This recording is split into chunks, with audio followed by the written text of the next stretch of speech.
जग सारा रोह गया रे, जिन सतगुरु वैद न जान्या। जग सारा रोह गया रे, जग सारा रोह गया रे, जिन सतगुरु वैद न जान्या। जग सारा रोग गया रे। भाई जन्म मरण का रोग लगा है, या तृष्णा बडरी खांसी। जन्म मरण का रोग लगा है, तृष्णा बडरी खांसी। आवागमन की डोर गले में पड़ी काल की फांसी। जग सारा रोग गया रे, जिन सतगुरु वैद न जान्या। जग सारा रोग गया रे, जग सारा रोग गया रे, जिन सतगुरु वैद न जान्या। जग सारा रोग गया रे। भाई सच्चा सतगुरु कोई न पूजे, इन झूठों जगपतियासी।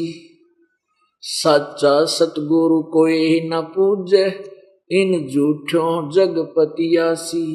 अंधे की बाँ गही अंधे न ये मार्ग कौन बतासी। जग सारा रोग गया रे, जिन सतगुरु वैद न जान्या। जग सारा रोग गया रे, जग सारा रोग गया रे, जिन सतगुरु वैद न जान्या। जग भाई देखा देखी गुरु शिष्य बन गे, किया नहीं तत्व विचारा। देखा देखी गुरु शिष्य बन गे, किया नहीं तत्व विचारा। गुरु शिष्य दोनों के सिर पर युकाल ठोके पंजारा। जग सारा रोग गया रे, जिन सतगुरु वैद न जान्या। जग सारा रोग गया रे, जग सारा रोग गया रे, जिन सतगुरु वैद न जान्या। जग भाई सार शब्द सर जीवन बूटी, गैस गैस अंग लगावे। सार शब्द सर जीवन बूटी, गैस गैस अंग लगावे। कहे कबीर तुम सतकर मानो, ये जन्म मरण मिट जावे। जग सारा रोग गया रे, जिन सतगुरु वैद न जान्या। जग सारा रोग गया रे, जग सारा रोग गया रे, जिन सतगुरु वैद न जान्या। जग सारा रोग गया है। अपने आत्मा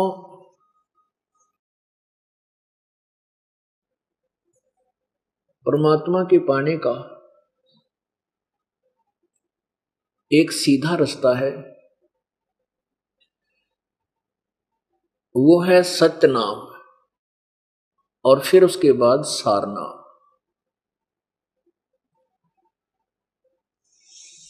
अब जैसे ये तो हमें मालूम है कि पृथ्वी के अंदर मीठा जल भी है, उस जल की गुणों से भी हम परिचित है, और उस जल के गुण, जल को प्राप्ति का किसी ने साधन बता दिया कि तू नाम जाप करता रहे।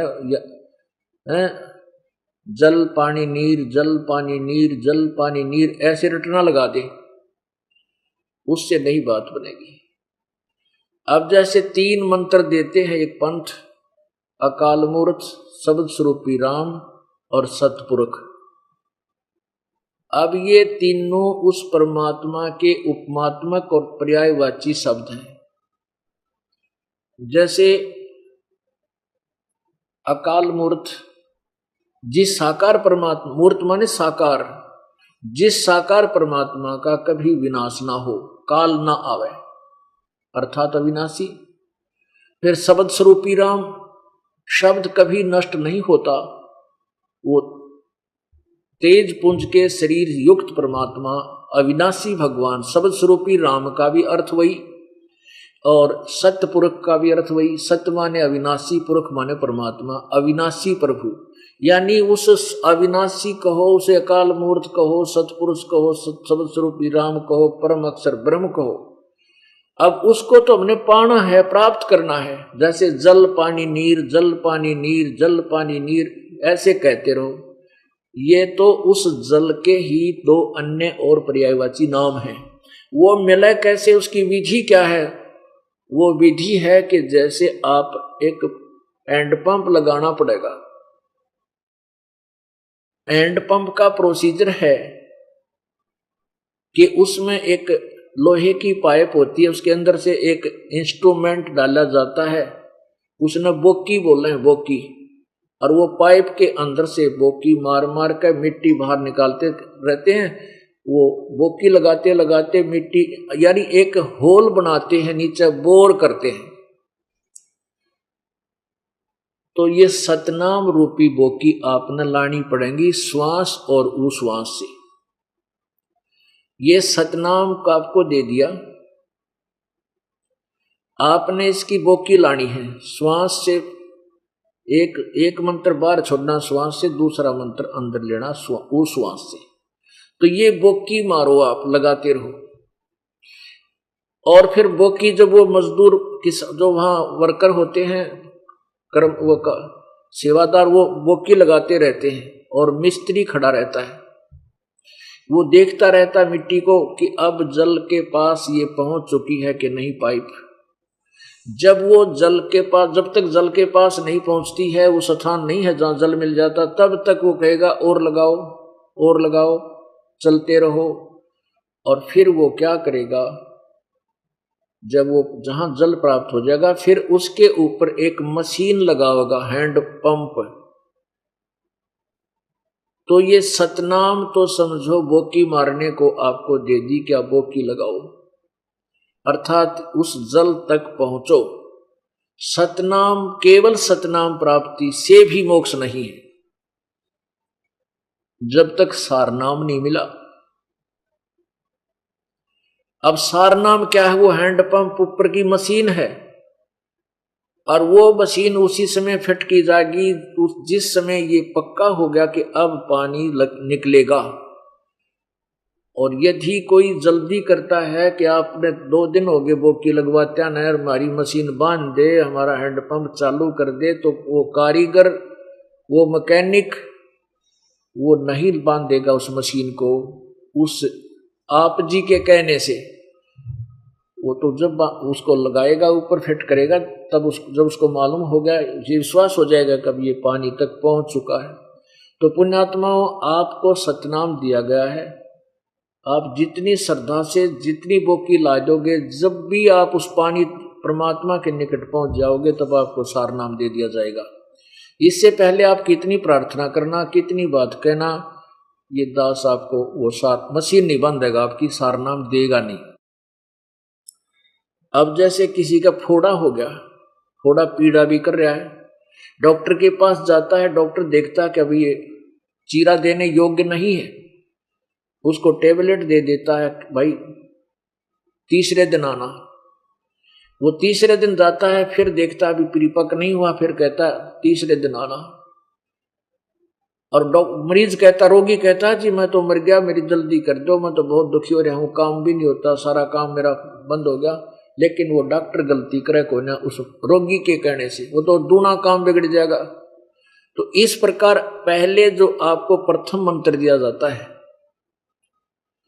ये क्या करेगा कि आपके कमलों को खोलेगा। ये हमारे शरीर के अंदर बैकबोन, जो रीढ़ की हड्डी है, इसके अंदर की तरफ एक हमारे जो है ना आंतड़ियां हैं, और उनकी ऐसी बनावट है, उन क्या है, आंतड़ियों की, यानी नसों की, स्नायु की। मूल कमल है हमारी, जो रीढ़ की हड्डी नीचे एंड होता है, उससे 2 उंगल अंदर ऊपर ने, और शरीर साइड में, बाहर की तरफ नहीं। तो वहां एक 4 पंखड़ी का आंतड़ी सी बनी हुई है, बिल्कुल वो निशान सा है, ऐसे जैसे ये अपनी हथेली पर बनी हुई है, ऐसा महसूस होता है और अलग से नहीं दिखती वो। और इसी प्रकार फिर स्वाद चक्र है, उससे 2 उंगल ऊपर, उसमें नीचे वाले कमल में जो पहला कमल है रीढ़ की हड्डी के एंड से 2 उंगल ऊपर, वो गणेश जी का कमल है, उसको चतुर्पंखड़ी वो मूल कमल कहते हैं। उससे ऊपर फिर स्वाद चक्र है, उसमें सावित्री ब्रह्मा का वास है। और फिर नाभि चक्र है, जो हमारी सुंडी है नाभि, इसके इसी के सामने और रीढ़ की हड्डी के ऊपर ऐसी आंतड़ी सी बनी है। अब वो जो सावित्री ब्रह्मा का यानी स्वाद चक्र है वो 6 पंखड़ी का है, और विष्णु भगवान और लक्ष्मी का जो चक्र है जिसमें उनका वास है वो नाभि चक्र है, इसकी 8 पंखड़ी है। और फिर हृदय कमल है। हृदय कमल ये दिल नहीं, हृदय कमल है हमारे इन बैक, इसके ऊपर हमारी जो सीने के सामने जैसे दोनों सतन हैं इनके पैरेलल, और यहाँ सेंटर में पीछे रीढ़ की हड्डी के साथ उसको हृदय कमल यानी मध्य का कमल कहते हैं। उसमें 12 पंखड़ी है, 12 ऐसे जैसे कमल के पत्ते के निशान से होते छोटे छोटे, ऐसी उसकी पंखुड़ियां सी हैं। उसमें शिव और पार्वती का अधिपत्य है। उसके बाद यहाँ कंठ कमल है, ये कंठ यहाँ नहीं, इसके बैक में, इस रीढ़ की हड्डियां थोड़ा सा बैंड होती है इसके साथ, इससे थोड़ा सा उसके बिल्कुल एंड बैंड होने से पहले इसमें 16 पंखड़ी का एक कमल जैसी आंतड़ियां सी है, कति नाम निशान सा छोटी सी, बिल्कुल जैसे आपने यह खेतों में बेल उगी देखी होगी, छोटी छोटी उसकी पत्ती होती है बिल्कुल बारीक सी, और वो ऐसी चपटी सी रखी रहती है। तो ऐसी बिल्कुल छोटी छोटी सी निशान से है। तो जिनकी पूर्व भक्ति नहीं है वो कमल चिपके पड़े हैं, वो पत्ती बिल्कुल चिपकी पड़ी है, वो निशान भी बड़ी मुश्किल से महसूस नहीं हो सकता, देखे भी नहीं जा सकते। और ये आपको जो प्रथम मंत्र दिए जाएंगे, ये 5 मंत्र बीच बीच के, ये मंत्र आपकी पंखड़ियों को खोलेंगे, आपके इन कमलों को साफ करते चलेंगे। भक्ति करने से इन भगवानों का जो ऋण आपके ऊपर है ये खत्म हो जाएगा, और ये आपको अपने उससे आगे जाने का आपको सर्टिफिकेट, नो ड्यू सर्टिफिकेट दे देंगे। अब इसमें 7 मंत्र आपको दिए जाते हैं, प्रथम बार जो मंत्र आपको देते हैं पहले नाम में। तो पहला और लास्ट वाला ये पूर्ण परमात्मा की भक्ति का है। इनके साथ से जैसे आपको कोई एमएलए अपने पैड के ऊपर लेटर लिखकर किसी अधिकारी के नाम दे देता है, वो अधिकारी जाते ही शटन टू हो जाता है। तो ये पहला और लास्ट का जो मंत्र है, इन मंत्र के सहयोग से इन आपके बीच वाले मंत्रों का एक तुरंत असर हो रहा है इन देवताओं के ऊपर, क्योंकि ये उस अधिकारी की तरफ से पैड समझ लो। तो फिर आप पहुंचोगे त्रिकुटी पर। त्रिकुटी पर आपको ये 2 मंत्र का जाप जो सतनाम का है, ये कमाई वहां काम आवेगी। त्रिकुटी पर जाकर के आपको ओम नाम की जो कमाई, सतनाम में 2 मंत्र है, एक ओम, और उस ओम नाम की जो पूजा है, जो भी आपने सिमरण किया है, उसका धन, वो वित्त आपको काल को देना होगा। श्रीमद् भगवत गीता अध्याय नंबर 18 के श्लोक नंबर 66 में कहा है कि सर्वधर्मान परित्यज माम एकम शरणम वर्ज अहम तवा सर्व पापे भयमुक्षामि मा शुच। क्या कहता है ये गीता ज्ञान दाता भगवान कह रहा है, काल भगवान, कि तू सर्वधर्मान परित्यज माम, मेरे सतर की जो तूने साधना की है, पूजाएं की हैं, उनको मुझ में त्याग, मेरे पास छोड़ दे, और एकम शरणम व्रज, फिर तू उस अद्वितीय जिसके बराबर दूसरा नहीं है उसकी शरण में जा, फिर मैं तुझे यहां से अपने बंधन से मोक्ष कर दूंगा, क्योंकि कर्मों के बंधन में इसने, पापों के बंधन में हमें बांध रखा है। फिर कहे मैं तुझे सब पापों से, जो पापों के आधार पर ये हमें कुत्ते गधे सूअर का शरीर देकर यहाँ बांधे रखता, कहते फिर मैं तुझे कति मुक्त कर दूंगा। अब दूसरा जो मंत्र रह गया, जो सतनाम में 2 अक्षर हैं, ओम का तो दे दिया काल को, और ये यज्ञ आदि जो आपने की है, यहाँ धार्मिक अनुष्ठान करवाते हो, भंडारा होता है, यहाँ पर हवन होते हैं, ये 5 यज्ञ आप करते हो साथ में, और ये ओम नाम की कमाई काल को दे देंगे। फिर दो सतनाम के अंदर 2 अक्षर का मंत्र है, सतनाम का दूसरा जो मंत्र है ओम से दूसरा, उसकी कमाई वो परब्रह्म का मंत्र जाप है, वो अक्षर पुरुष का जाप है, जो गीता जी अध्याय नंबर 15 के श्लोक नंबर 16 और 17 में 2 भगवान बताए, 2 पुरुष बताए। पुरुष माने प्रभु, एक अक्षर पुरुष माने ये ब्रह्म, ये ज्योति नंद जिसका ओम नाम है, और अक्षर पुरुष यानी परब्रह्म, अक्षर ब्रह्म भी बोलते हैं इसको, ये इसका नाम है वो दूसरा मंत्र तत्। इस तत् मंत्र वो और मंत्र है जो दास को ने आपको दिया है, उस तत् मंत्र की कमाई हम इस परब्रह्म को देंगे। इसके 7 संग ब्रह्मांडों में से हमने पार होकर सतलोक जाना है, और जो सारनाम की कमाई, जो सत मंत्र है, जो सारनाम कहलाता है, उसकी कमाई से आपको सतलोक में स्थायी स्थान मिलेगा। अभी सतनाम कौन सा है ये आपको थोड़ा सा प्रमाण देते हैं कि जिन महापुरुषों ने परमात्मा पाया उन्होंने इसी सच्चे नाम का, सतनाम माने सच्चा नाम का जाप किया। इसके लिए सहयोग लेते हैं हम आदरणीय नानक साहिब जी का, कि उन्होंने सतनाम का डंडोरा पीटा, लेकिन परमेश्वर कबीर देव ने यह कह दिया था कि प्यारी आत्मा, इस सतनाम को अभी किसी को मत देना, तू जाप, आप जाप करते रहो। वो क्या कहा कि नानक साहब जी को परमेश्वर कबीर देव जी मिले थे बेई नदी पे, वो सतपुरुष मिला था, सच्चा परमात्मा सतपुरुष मिले थे। उनको बेई नदी में नहाने का बहाना करके वो स्नान करने के लिए छलांग लगाई, वहीं से उनको अंतर ध्यान किया इस प्यारी आत्मा को, और इनके शरीर को कहीं और स्थान पर रख कर इनकी आत्मा को सचखंड सतलोक लेकर गए, और वहां से फिर तीसरे दिन इनको वापस छोड़ा। वहां के व्यक्तियों ने सोच लिया था कि नानक जी की मृत्यु होगी, डूब कर मर गए। तीसरे दिन फिर ये साक्षात वहां दर्शन दिया, खुशी की लहर दौड़ गई। उस दिन के बाद पूर्ण परमात्मा को देखने के बाद उसको पता चला कि वही भगवान बनारस में काशी में धानक रूप में रहता है। तो नानक साहब जी त्याग कर यहाँ की नकली सरकार की नौकरी, सच्ची सरकार की नौकरी के लिए चल पड़े। बनारस में पहली उदासी में वो बनारस पहुंचे, पहली यात्रा में, और वहां जाकर देखा सचमुच कि यही वही भगवान जो मैंने सचखंड में देखा था, ये धानक जुलाहा या बनारस में कपड़ा बुन रहा है। तब कहा था अपनी अमृतवाणी में, प्रश्न नंबर 24 पर लिखा है, श्री गुरु ग्रंथ साहिब के 24 पृष्ठ पे लिखा है, फाई सूरत मुल्क की वेश, ए ठगवाड़ा ठगी देश, खरा सियाणा बहुता बार, ये धानक रूप रहा करतार।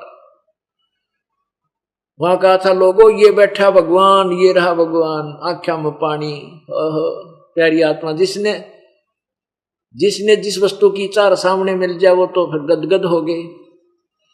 तब परमेश्वर ने उनको पूरा ज्ञान बताया और कहा था ये सतनाम का जाप कर, सतनाम के बिना जीव का कल्याण नहीं हो सकता, और ये अभी किसी को मत बताना, नहीं तो ये काल के दूत, नकली संत, ऋषि और गुरु इस सतनाम को देते रहेंगे, उनके देने से लाभ नहीं हो सकता, क्योंकि पूरे अधिकारी गुरु के बिना ये मंत्र भी अगर कोई देता तो भी वो शत्रु है जीव का, उससे कोई लाभ नहीं। पुण्यात्मा एक अपॉइंटमेंट लेटर होता है, अपॉइंटमेंट लेटर में एक 5-4 लाइन होती है, you are appointed for the post of such and such, your salary will be this and that, और लास्ट में एक साइन कर देता है वो अधिकारी जो सरकार की तरफ से नॉमिनेटेड है।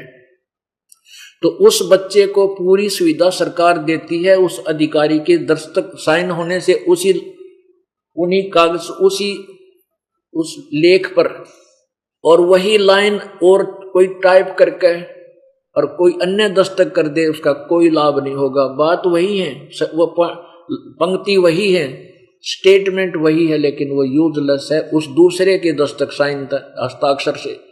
तो परमात्मा ने कहा था कि भाई, नानक जी से कहा था कि प्यारी आत्मा तो जिसका जाप कर, पर किसी और को मत नाम जाप देने मत देना, और कोई बताना नहीं किसी को।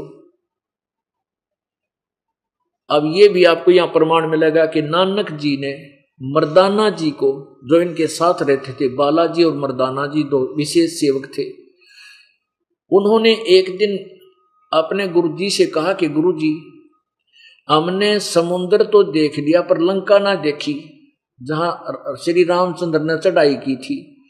तो नानक साहब ने कहा उन दोनों को, बाला और मर्दाना के, कि तुम आंखें बंद करो। आंखें बंद करी, फिर कहा इनको खोलो।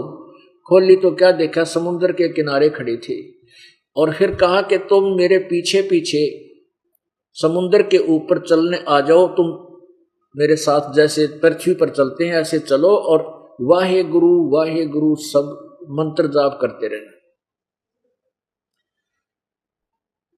अब वो तीनों के तीनों गुरु नानक देव जी, साथ में वो दोनों बच्चे सेवक चल पड़े। वो तो नानक देव जी क्या करते हैं, यानी इस बात को दृढ़ करने के लिए कि कहीं इस मंत्र का कितना ऊर्ज करना हो जा और ये काल के दूत इसको अगर डंडोरा ना पीट दे।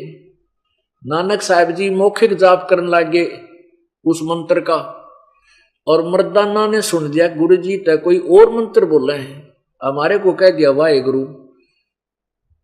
तो वो वाहे गुरु छोड़कर वो मंत्र जाप करने लगे जो नानक साहब जाप करते जा रहे थे, मौखिक बोलने लगे वो जानबूझ के। उसने उनसे पहले कभी नहीं बोले थे, उनके सामने गुप्त सिमरन होता है, वो श्वास से बेरा भी नहीं, पता भी नहीं चलता दूसरे को सिमरन हो रहा है कि नहीं हो रहा।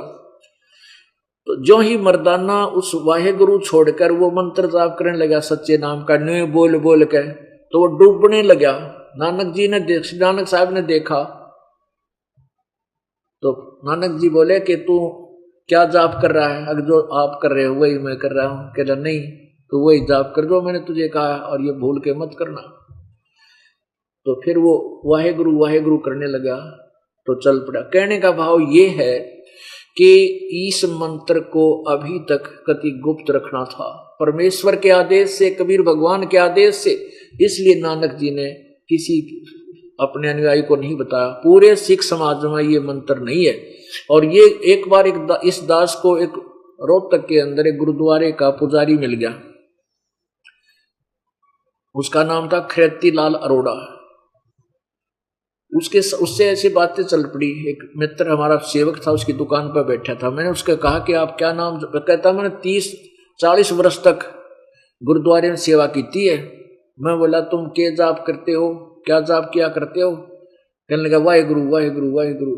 मैंने कहा वाहे गुरु जाप नहीं है। वो मंत्र दिखाया मैंने उसको, क्यों चलिए कुछ आंख खुल जाए इसकी। वो लिखा हुआ था प्राण संगली में, यही दो अक्षर का मंत्र प्राण संगली में क्लियर लिखा हुआ है। मैंने कहा देखो गुरु नानक जी कहते हैं ये नाम जपो, ये तो साढ़े गुरुआ ने जपना सी, असी नहीं जपना, वो असी तो वाहे गुरु जपना है। मैं कहा अच्छा भाई ठीक है। वो अब पता चला, क्योंकि ये जो जन्म साखी है दास को अब एक बच्चे सिख समाज के बच्चे ने बताई उसने, क्योंकि ये ज्ञान ऐसा है फिर आदमी विवश हो जाता सोचने के लिए। तो अपने अपने सदग्रंथों से प्रत्येक धर्म के बच्चे अब वर्तमान जिन्हें भगवान से परिचित हैं और फिर वो गहराई से जा सकते हैं उनमें। तो उस बच्चे ने जन्म साखी को देखा, उसी ने मुझे अभी अब जेल से आने के बाद इस जन्म साखी में दास ने देखा है कि ये मंत्र वही नानक जी के पास इसमें क्लियर है। वैसे तो हमें पता था प्राण संगली में भी परमात्मा ने बता रखा था, नानक जी भी यही जाप किया करते थे, लेकिन प्रमाण कहां से दें? ग्रंथ साहिब में ये मंत्र लिखा हुआ, लेकिन दो हिस्सों में है, एक स्थान पर नहीं लिख रखा ग्रंथ साहिब में, गुरु ग्रंथ साहिब के अंदर। और प्राण संगली एक छोटी सी बुक है जिसके विषय में लिखा है कि ये जो वाणी है गुरु ग्रंथ साहिब के संग्रह करते समय बच गई थी, क्यों लेखकों लिखने वालों के पास जगह जगह टुकड़ों में थी, वहां से लाई गई, फिर लिखा गया। और ये प्रमाणित है गुरु नानक देव जी की पहले महले की वाणी है। और ये पटियाला हाउस, उस पटियाला में ये विद्यमान है, संगरूर में है, पता नहीं पटियाला, सुरक्षित रखी है लाइब्रेरी में। तो पुण्यात्माओं, अब और आत्मा दृढ़ होगी कि मैं आपको समझा सकता हूं। वैसे तो दास को तो पहले ही पता था ये मंत्र सही है, दृढ़ विश्वास था, और अब इन सदग्रंथों में और मिल गया तो आप जी को विश्वास हो जाएगा।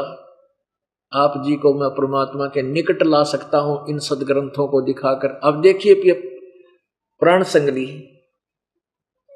भाई बाले वाली, ये सब तो बड़ी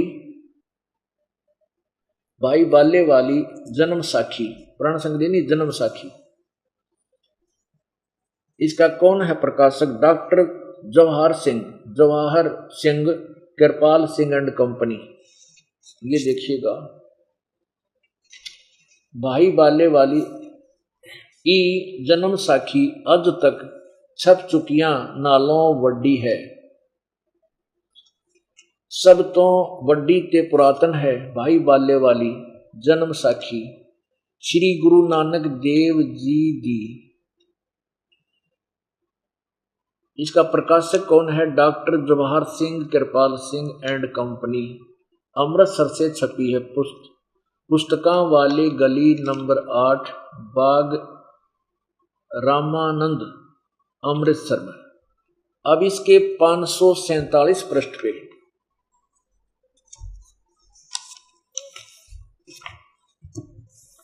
ये है 547 पृष्ठ, समंदर दी साखी। यहां से शुरू करते हैं। बाही बाला संधुवाच, बाला संधुवाच, वाच माने उसका उच्चारण।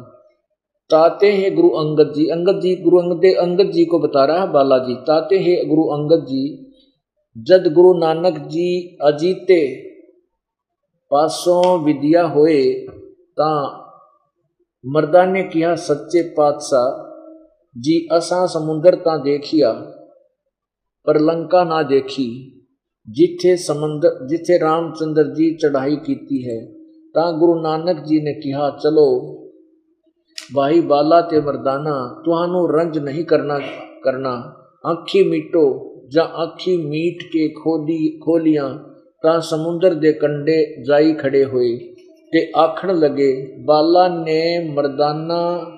बाला ते मर्दाना मेरे पीछे पीछे चले आओ, मुखों वाहेगुरु वाहेगुरु कहिंदे आओ, ते आगे आगे गुरुजी तुर पे, जैसे धरती ऊपर तुरदे सन, उसे तरह समुंदर ऊपर तुर पे, जहां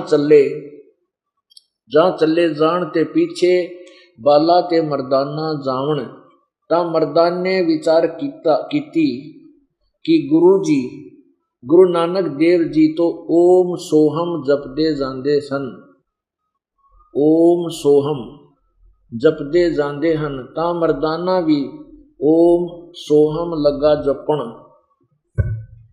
ता लगा गोते खावण, ता गुरु नानक जी देखण, ता मर्दाना गोते खांदा है, ता गुरु नानक जी कहा मर्दाना गुरु जी दी करनी वल नहीं देखना, गुरु दे वचना पर चलना चाहिए, तू मर्दाना ओहे आख जे असा आखिया है, ता मर्दाना फिर लगा वाहेगुरु वाहेगुरु कहन, ता फिर जल उते उसी तरह तुरन लगा।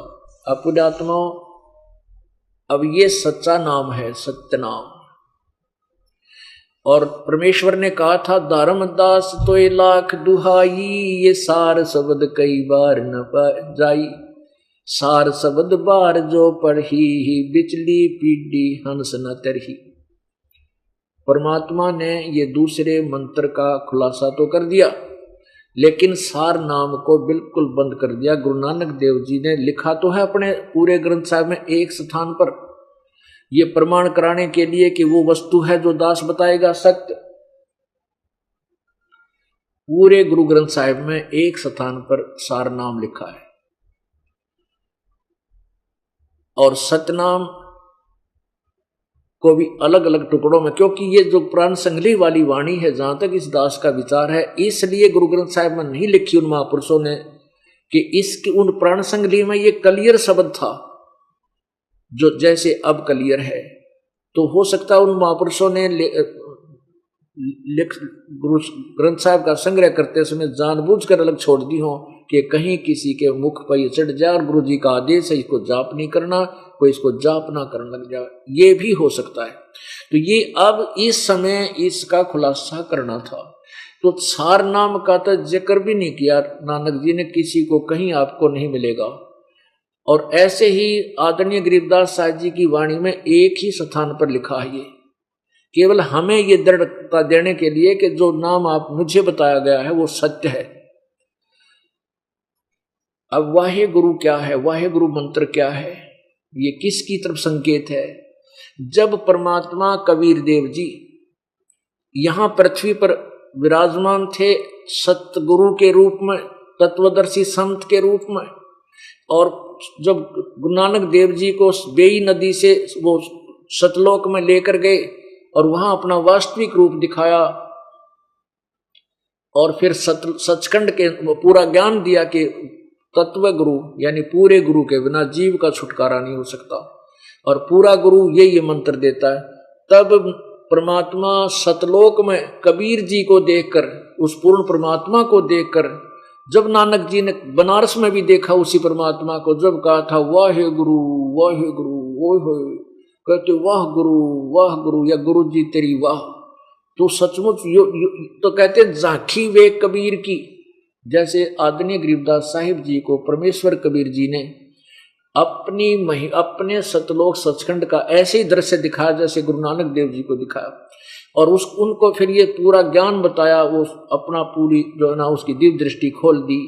तब जब आदरणीय गरीबदास साहिब जी ने जो भी जिन महापुरुषों के साथ परमात्मा मिले थे उनमें से एक नानक जी के बारे में भी लिखा है, हम सुल्तानी नानक तारे दादू को उपदेश दिया, जात जुलाहा भेद न पाया वो काशी माहे कबीर हुआ।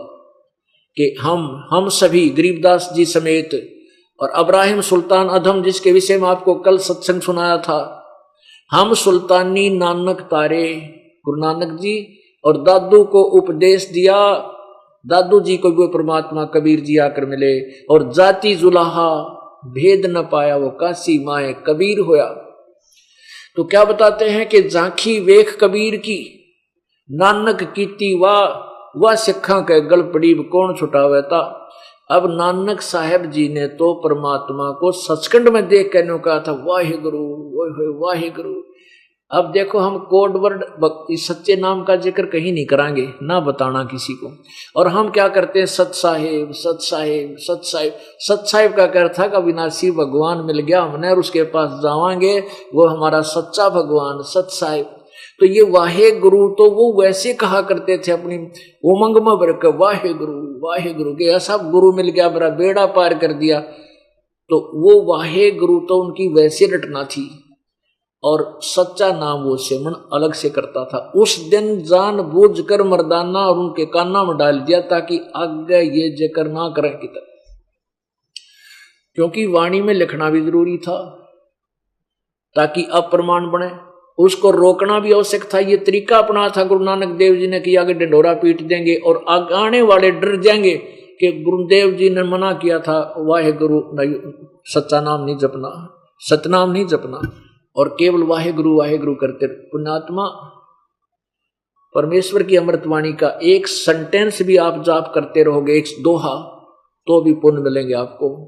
अब जैसे वेदों का जो गायत्री मंत्र बना रखा था ना, उन्हें यजुर्वेद अध्याय नंबर 36 के मंत्र नंबर 3 के आगे ओम मंत्र ला रखा था। ओम मंत्र नहीं लगाना चाहिए, केवल वैसे ही किसी भी वेद, पवित्र वेद के, पवित्र गीता जी का कोई भी 1 2 4 सेंटेंस, 2 4 श्लोक, दोहे, या पवित्र नानक देव जी की वाणी का, पवित्र कबीर जी की वाणी का आप कोई भी 1 2 10 जैसे प्राण संग ये बना रखे है ना, जप जी साहेब हमने नित्य नियम बना रखा है, इसके जाप करने से लाभ मिलता है लेकिन मोक्ष नहीं हो सकता। इसलिए ये वो परमात्मा की वाणी पर जो आने वाले गुरुजी थे वो इन परमात्मा की वाणी के जाप को पर ही लगा गए इनको, तो उस जाप से आपको लाभ मिलता रहा लेकिन मोक्ष नहीं हो सकता। जैसे कोई भयंकर रोगी है, डॉक्टर जाते ही ग्लूकोज चढ़ा देता है, अब ग्लूकोज से उसको इतना सहारा मिल गया कि वो अभी मरेगा नहीं, वो शरीर नष्ट नहीं होगा, लेकिन वो ट्रीटमेंट और है जो रोग काटेगा। तो ये जो आपको ये जो आप नित्यनेम करते थे, जपजी साहिब का कर लो, चाहे 5 वक्त की नमाज कर लो, चाहे गीता जी का नित्य पाठ कर लो, चाहे वेदों के श्लोकों को डेली रिपीट कर लो, आवर्ती कर लो, इनसे ग्लूकोज जितना लाभ मिलेगा लेकिन ये जन्म मरण का रोग नहीं कटेगा। वो कटेगा इस 3 मंत्र के मंत्र जाप से, वो ये दास देगा और तब ये रोग आपका कटेगा। बोलो सतगुरुदेव की।